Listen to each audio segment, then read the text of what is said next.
semuanya, apa kabar? Semoga kalian selalu diberikan kesehatan dan semangat. Oke, materi yang akan dipelajari untuk pertemuan sekarang yaitu tentang pergerakan nasional pada masa pendudukan Jepang.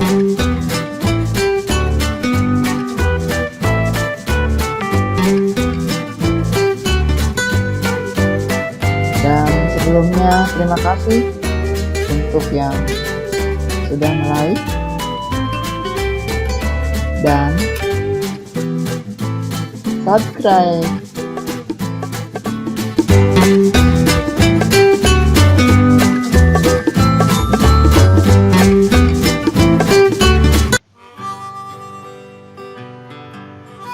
Materi yang akan dipelajari yaitu tentang pergerakan nasional pada masa pendudukan Jepang.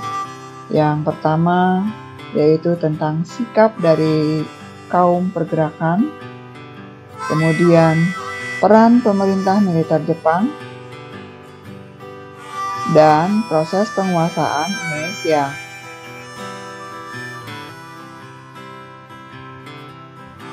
Coba amati gambar kerja paksa pada masa penjajahan Jepang di atas.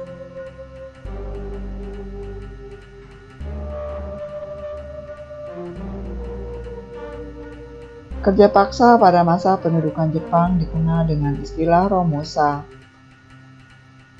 Romusa merupakan salah satu bukti penderitaan rakyat Indonesia pada masa pendudukan Jepang.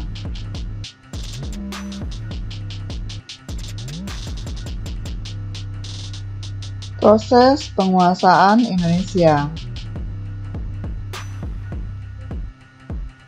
Awal mula tujuan Jepang menguasai Indonesia adalah untuk ekonomi dan politik. Jepang merupakan negara industri yang sangat maju dan sangat besar. Jepang sangat menginginkan bahan baku industri yang tersedia banyak di Indonesia untuk kepentingan ekonominya.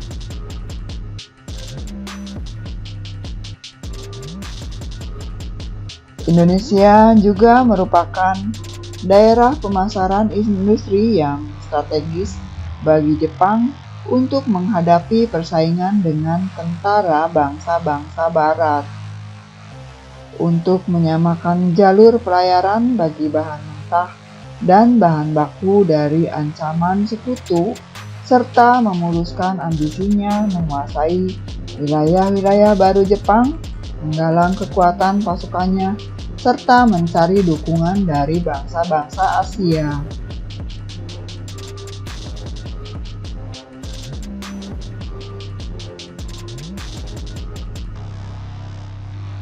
Pada tanggal 8 Desember 1941, Jepang melakukan penyerangan terhadap pangkalan militer Amerika Serikat yaitu di Pearl Harbor. Setelah memborbardir, akhirnya Jepang masuk ke negara-negara Asia dari berbagai pintu.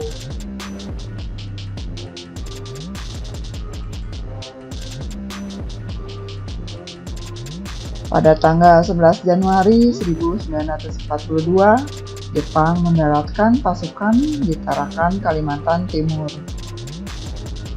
Jepang menduduki kota minyak Balikpapan pada tanggal 24 Januari. Kemudian Jepang menduduki kota-kota lainnya di Kalimantan.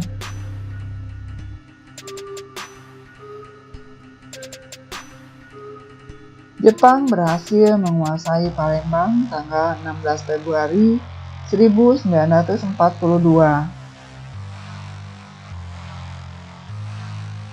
Setelah menguasai Palembang, Jepang menyerang Pulau Jawa.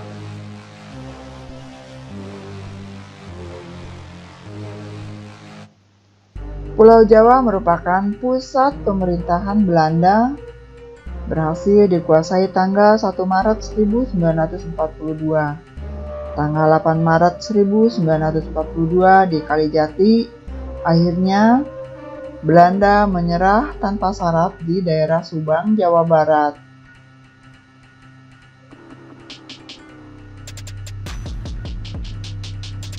Surat perjanjian serah terima kedua belah pihak ditandatangani oleh Letnan Jenderal Terpoorten, Panglima Angkatan Perang Belanda, dan diserahkan kepada Letnan Jenderal Imamura, pasukan dari Jepang.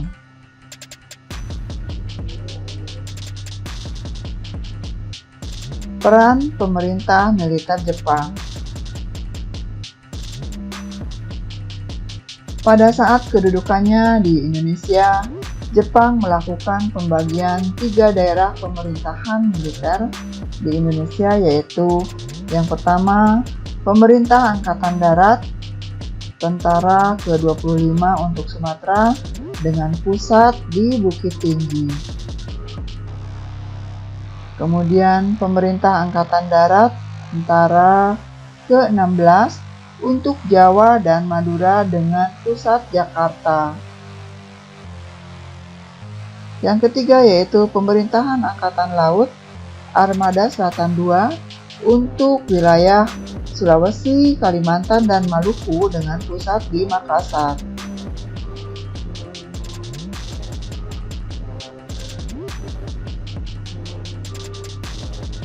Jepang menggunakan sistem pemerintahan berdikari dalam menjalankan pemerintahan di daerah kependudukannya. Berdikari berarti berdiri sendiri, artinya pemerintah pusat tidak banyak berperan dalam upaya pemenuhan kebutuhan pasukan di daerah kependudukannya. Maka pemerintahan militer Jepang di Indonesia lebih leluasa untuk menerapkan sistem penjajahan.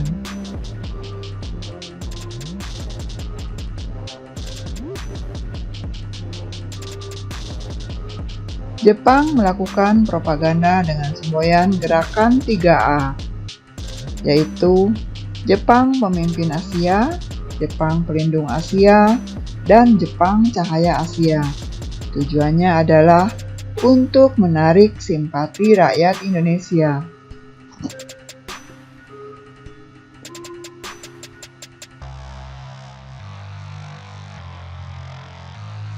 Selain itu, Jepang menjanjikan kemudahan bagi bangsa Indonesia dalam melakukan mengibarkan bendera merah putih yang berdampingan dengan bendera Jepang dan menggunakan bahasa Indonesia dan menyanyikan lagu kebangsaan Indonesia Raya bersama lagu kebangsaan Jepang yaitu Kimi ga Yo.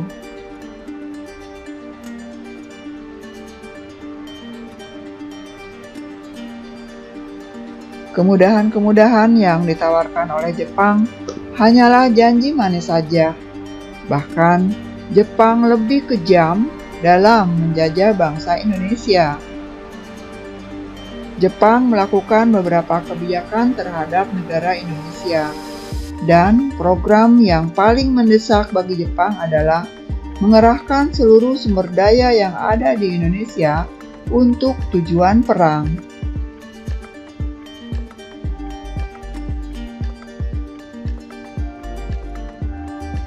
Beberapa kebijakan tersebut yang dilakukan oleh Jepang yaitu: pertama, membentuk organisasi-organisasi sosial. Organisasi-organisasi sosial yang dibentuk Jepang diantaranya yaitu Gerakan 3A, Pusat Tenaga Rakyat, Jawa Hokokai, dan Masumi.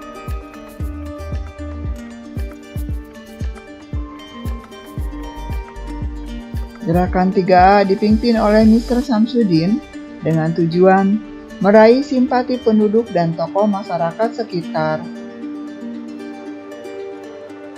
Gerakan ini kurang berhasil sehingga Jepang membentuk organisasi yang lebih menarik. Sebagai ganti Gerakan 3A, Jepang mendirikan Gerakan Pusat Tenaga Rakyat atau Putra yang berdiri tanggal 1 Maret 1943.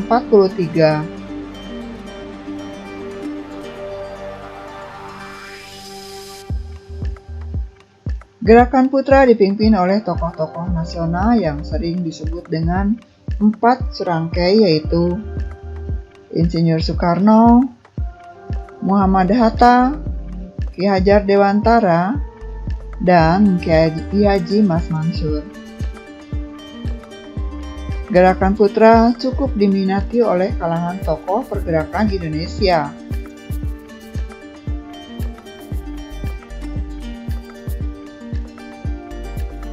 Pemerintah Jepang kurang puas dengan kegiatan yang dilakukan oleh Gerakan Putra karena para tokoh Gerakan Putra memanfaatkan organisasi ini untuk melakukan konsolidasi dengan tokoh-tokoh perjuangan.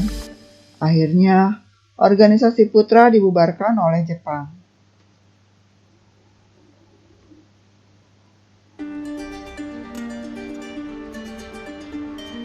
Tahun 1944 dibentuk Jawa Hokokai.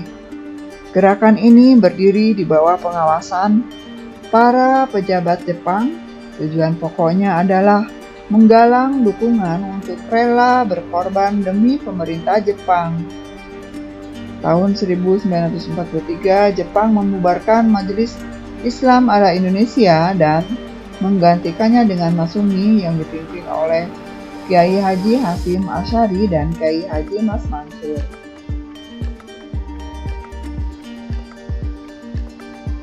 Pembentukan organisasi semi-militer. Jepang menyadari pentingnya mengerahkan rakyat Indonesia untuk membantu perang menghadapi sekutu. Maka Jepang membentuk berbagai organisasi semi-militer seperti Seinendan, Ujinkai, Heiho, dan Pembela Tanah Air atau PETA.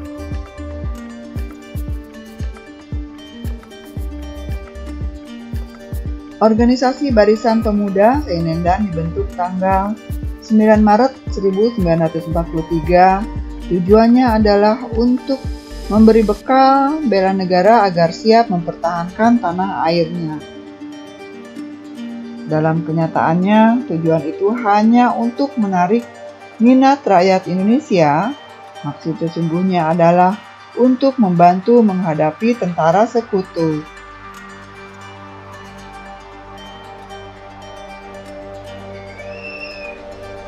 Ujinkai merupakan himpunan kaum wanita di atas 15 tahun untuk terikat dalam latihan semi-militer.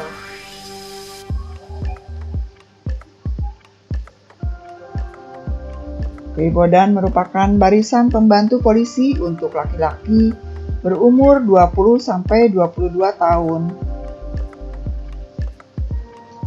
Heiho yang didirikan tahun 1943 merupakan organisasi prajurit pembantu tentara Jepang.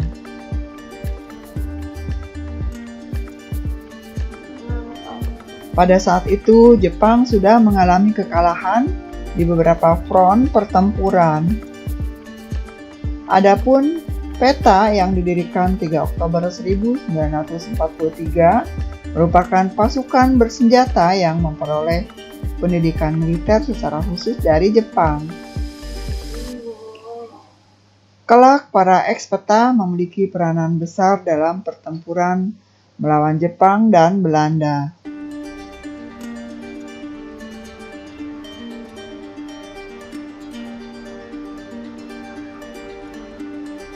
Pengerahan Romusa. Jepang melakukan rekrutmen anggota Romusa dengan tujuan mencari bantuan tenaga yang lebih besar untuk membantu perang dalam melancarkan aktivitas Jepang. Anggota-anggota Romusa gerakan oleh Jepang untuk membangun jalan kubu pertahanan, rel kereta api, jembatan, dan sebagainya. Paling besar berasal dari Jawa yang dikirim ke luar Jawa, bahkan sampai ke Malaysia, Myanmar, dan Thailand.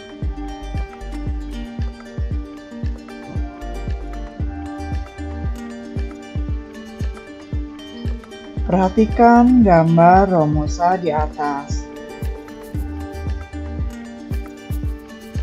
Romusa adalah penduduk yang tidak berpendidikan. Mereka terpaksa melakukan kerja rodi karena takut kepada Jepang.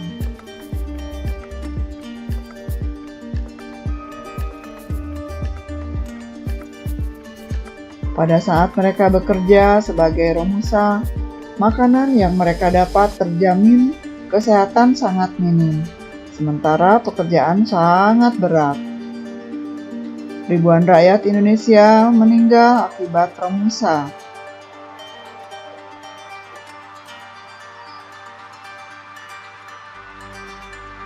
Mendengar nasib yang sangat mengerikan, banyak pemuda Indonesia meninggalkan kampungnya. Mereka takut akan dijadikan Romusa. Akhirnya, sebagian besar desa hanya didiami oleh kaum perempuan, orang tua, dan anak-anak.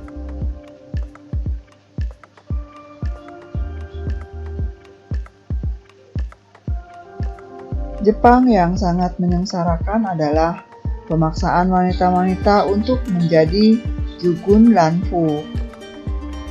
Jugun Ranfu adalah wanita yang dipakai Jepang untuk menjadi wanita penghibur Jepang di berbagai pos medan pertempuran.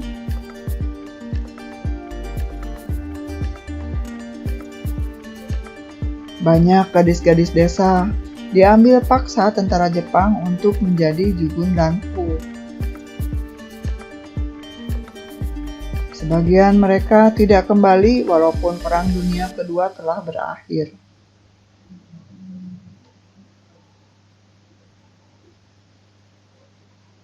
Eksploitasi kekayaan alam. Jepang menguras tenaga rakyat Indonesia.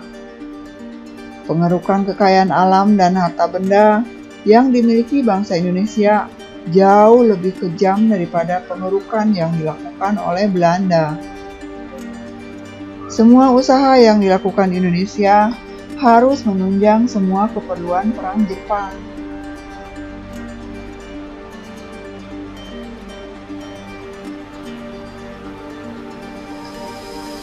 Jepang mengambil alih seluruh aset ekonomi Belanda dan mengawasi secara langsung seluruh usahanya. Usaha perkebunan dan industri harus mendukung untuk keperluan perang seperti tanaman jarak untuk minyak pelumas. Rakyat wajib menyerahkan bahan pangan besar-besaran kepada Jepang.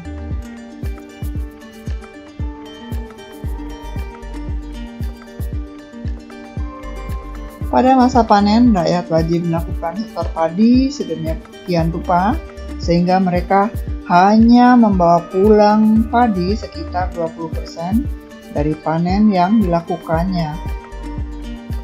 Kondisi ini mengakibatkan musibah kelaparan dan penyakit busung lapar di Indonesia. Banyak penduduk yang memakan umbi-umbian liar yang sebenarnya hanya pantas untuk makanan ternak.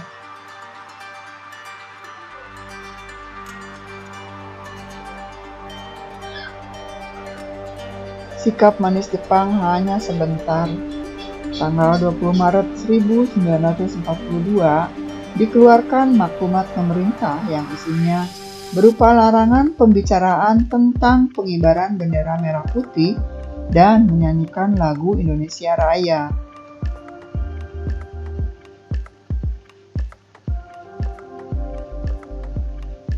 Sikap kaum pergerakan. Bangsa Indonesia telah melakukan berbagai upaya untuk menanggapi kebijakan Jepang tersebut. Propaganda Jepang sama sekali tidak mempengaruhi para tokoh perjuangan untuk percaya begitu saja.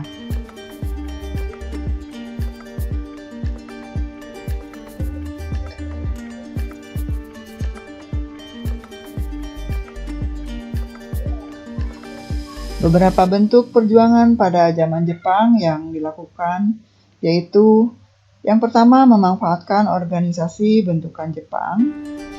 Kelompok ini sering disebut kolaborator karena mau berkolaborasi atau bekerja sama dengan penjajah, tetapi sebenarnya cara ini bentuk perjuangan diplomasi.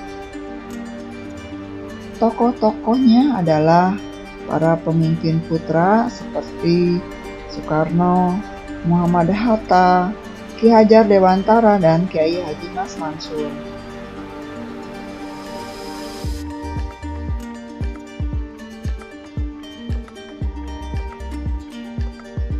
Yang kedua, gerakan bawah tanah. Larangan berdirinya partai politik pada zaman Jepang mengakibatkan sebagian tokoh perjuangan melakukan gerakan bawah tanah. Gerakan bawah tanah merupakan perjuangan melalui kegiatan-kegiatan tidak resmi tanpa sepengetahuan Jepang.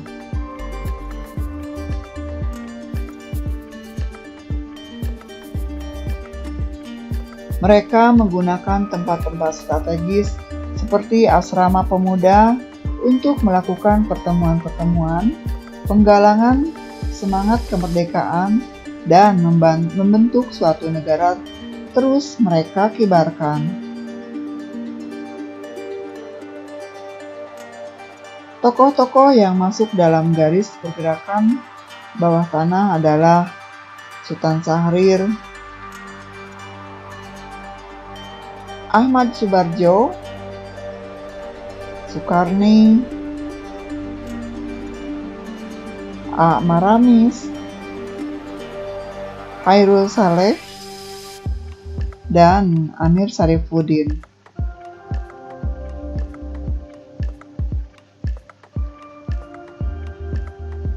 Kelompok bawah tanah inilah yang sering disebut golongan radikal atau keras karena mereka tidak mengenal kompromi dengan Jepang.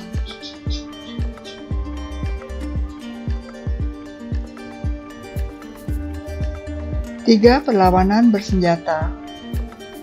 Di samping perjuangan yang dilakukan dengan memanfaatkan organisasi bentukan Jepang dan gerakan bawah tanah, ada pula perlawanan-perlawanan bersenjata yang dilakukan bangsa Indonesia.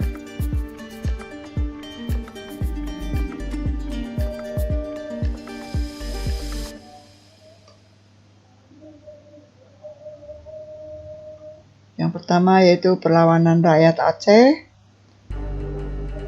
Perlawanan rakyat Aceh dilakukan oleh Tengku Abdul Jalil, seorang ulama di Copieng, Aceh, menentang peraturan-peraturan Jepang. Pada tanggal 10 November 1942, beliau melakukan perlawanan dan tertangkap lalu ditembak mati.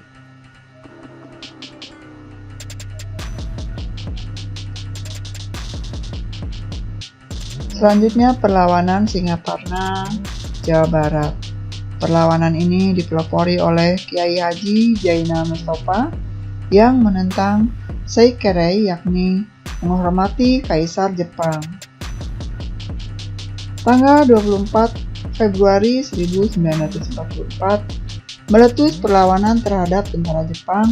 Kiai Haji Jainal Mustafa dan beberapa pengikutnya ditangkap lalu dihukum mati.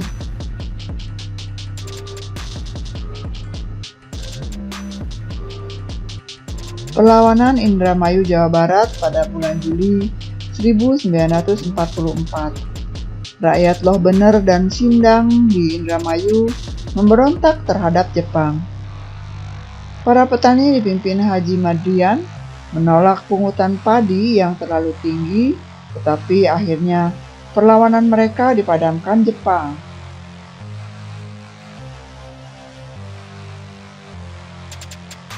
Perlawanan Peta di Blitar, Jawa Timur.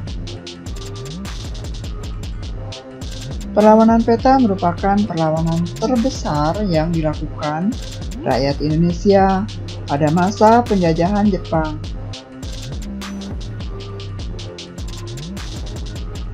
Perlawanan ini dipimpin oleh Supriyadi, seorang sodanko atau komandan peleton, pada tanggal 14 Februari 1945. Perlawanan dipadamkan Jepang karena persiapan Supriyadi dan kawan-kawan kurang matang.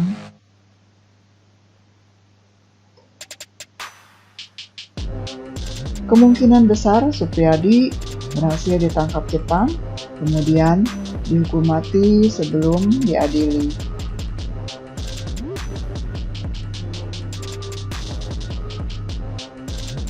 Oke, betapa beratnya perjuangan para pahlawan kita untuk mendapatkan kemerdekaan, sehingga kita sebagai penerus bangsa harus punya jiwa nasionalisme yang tinggi untuk mempertahankannya dan menjadikan negara Indonesia yang maju.